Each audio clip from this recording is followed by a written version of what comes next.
প্রিয় বন্ধুরা, কেমন আছেন? আশা করি ভালো। আমরা জানি এবং গোটা বিশ্ববাসী জানে যে সমস্ত শক্তির উৎস হলো সূর্য, তাই না? সূর্য হচ্ছে সকল উৎস। তো এই সূর্যকে পৃথিবীর বিভিন্ন মানুষ বিভিন্ন নামে ডাকে। আজকে আমি আপনাদের সামনে ছাব্বিশটা নাম তুলে ধরব, যা ঈশ্বরের রূপ। এই 26টাই মনে করবেন ঈশ্বরের রূপ। 1 নম্বরে হচ্ছে ইন্তি। এই সূর্যকে বলা হয় ইন্তি, যা অনেকে জানে না, হয়তো কেউ জানে। ইন্তি মানে সূর্য। এটা হচ্ছে আপনার অ্যাজটেক ধর্ম। অ্যাজটেক ধর্ম বলতে আমেরিকাতে অনেকগুলো ধর্ম আছে, সনাতন বা প্রাচীনতম ধর্ম। তার মধ্যে অ্যাজটেক, মায়ান, ইনকা, এগুলো হচ্ছে বিখ্যাত ধর্ম। তো সেখান থেকে মাত্র আমি একটা ধর্মের নাম বললাম, সেটা হচ্ছে ইন্তি। ইন্তি হচ্ছে অ্যাজটেক ধর্মের যে সৃষ্টিকর্তা, তার নাম। 2 নম্বরে শামস। শামস মানে সূর্য। এই শামস হচ্ছে আরবি শব্দ। এই শামস শব্দটা কোরআনে আছে। আমরা যদি পবিত্র কোরআন শরীফ পড়ি তাহলে দেখা যাবে সূরা নূরের 35 নম্বর আয়াত, অর্থাৎ 35 যে নাম্বার, সেখানে বলা হয়েছে আল্লাহ হচ্ছে আকাশ ও পৃথিবীর জ্যোতি। অর্থাৎ ইনডাইরেক্টলি সূর্যকে ইঙ্গিত করে আর কি, কারণ সূর্য হচ্ছে সমস্ত শক্তির উৎস। এটা অনেকে বুঝে না, আবার কেউ কেউ বুঝে। যাক, মূল কথা আসি। তারপরে আপনার শামাস মানেও সূর্য। শামাস বলতে গিলগ্যামেসের যে কাব্য বা গিলগ্যামেসের যে মহাগ্রন্থ, এটা কে কে পড়ছেন আমি জানি না। তো সেই গিলগ্যামেসের যে গ্রন্থ, সেখানে এই শামাস শব্দটা আছে। এই শামাসের অর্থাৎ সূর্যের আশীর্বাদ নিয়ে ওই গরুকে হত্যা করা হয়, গরুর পা ছিঁড়ে ফেলে আর কি। গিলগ্যামেসের বন্ধু এনকেদু, এরকম একটা লম্বা কাহিনী আছে, সেখানে আমরা যাব না, গেলে দীর্ঘ হয়ে যাবে ভিডিও। তাহলে আমরা দেখলাম ইন্তি মানেও সূর্য, শামস মানেও সূর্য, সামান মানেও সূর্য, আর সান মানে তো সূর্য জানেন, তাই না? সারা পৃথিবীতে যেহেতু ইংলিশ ভাষা চালু আছে, আর এই SUN সান মানে সূর্যকে ইঙ্গিত করে বা শক্তির মূল উৎস বা আদি উৎস হিসেবে ধরা হয়। আচ্ছা, এবার আসেন সামানিজম ও একটা ধর্মের নাম। এটা হচ্ছে আপনার রাশিয়া। বর্তমান যে রাশিয়ার সাইবেরিয়া বা তুন্দ্রা যে অঞ্চলগুলো আছে, এর আশেপাশে একটা ধর্ম আছে, তাকে বলা হয় সামানিজম ধর্ম। হ্যাঁ, এই সামানি হচ্ছে সৃষ্টিকর্তা। বোঝা গেছে বিষয়টা? আমি বেশি আলোচনা করবো না, শুধু আপনাদেরকে আমি টাচ দিয়ে যাব, কারণ এগুলো তো বিশাল ব্যাপার, হাজার হাজার ভিডিও করতে হবে এই সমস্ত বিষয় আপনাদেরকে জানাইতে হলে। তবে আমি যদি বেঁচে থাকি তাহলে আপনাদেরকে আমি সমস্ত ধর্ম নিয়ে আলোচনা করব, ধাপে ধাপে ধাপে ধাপে। আচ্ছা, এবার আসেন সালেম মানেও সূর্য। সালেম মানেও সূর্য। তো এই সালেম কারা বলে? এই যে বর্তমানে যে ফিলিস্তিন অর্থাৎ ইহুদি এবং ইসরায়েল যে যুদ্ধ হচ্ছে, এটার পূর্ব নাম ছিল কেনান।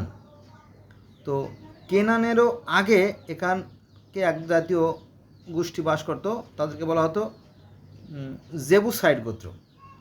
তো এই জেবুসাইড গোত্রের মানুষেরা এই সালেমের পূজা করত। সালেম মানে সেই সূর্যকে বোঝায় আর কি, অস্তগামী সূর্য আর কি।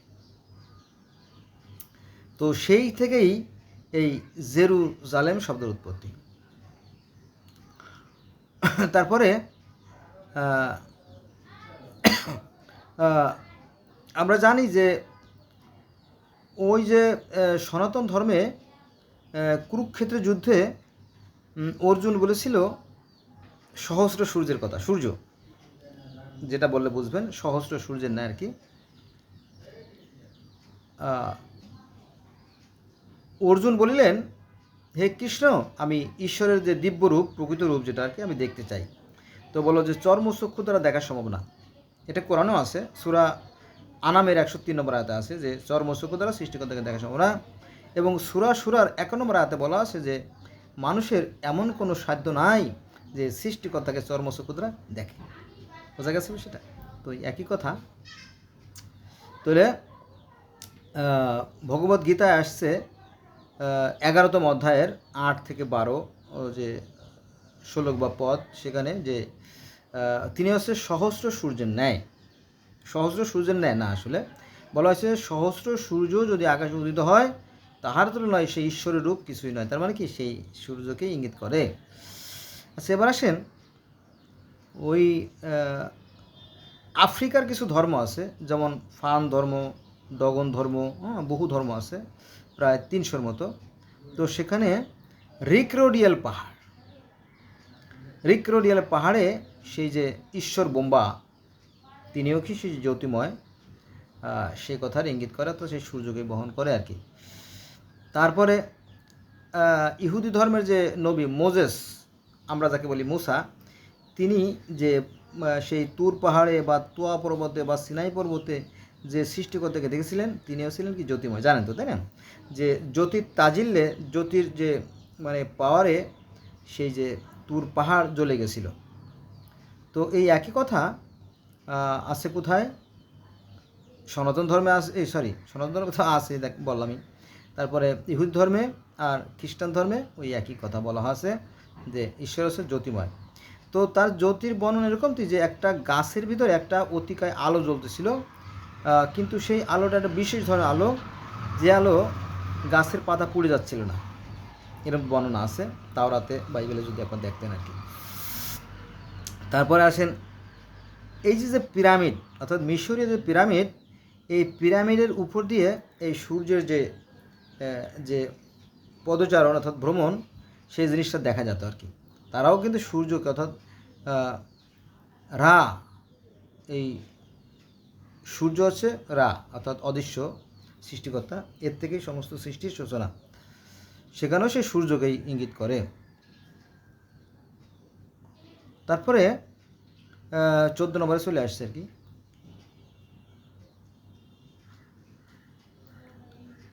এই পার্সি ধর্ম বা জরথ্রুস ধর্মের যে প্রবর্তক জরস্টার, তিনি সেই আহুরা মাজদা অর্থাৎ সৃষ্টিকর্তার সাথে দেখা করতেন, তিনিও ছিলেন জ্যোতিময়।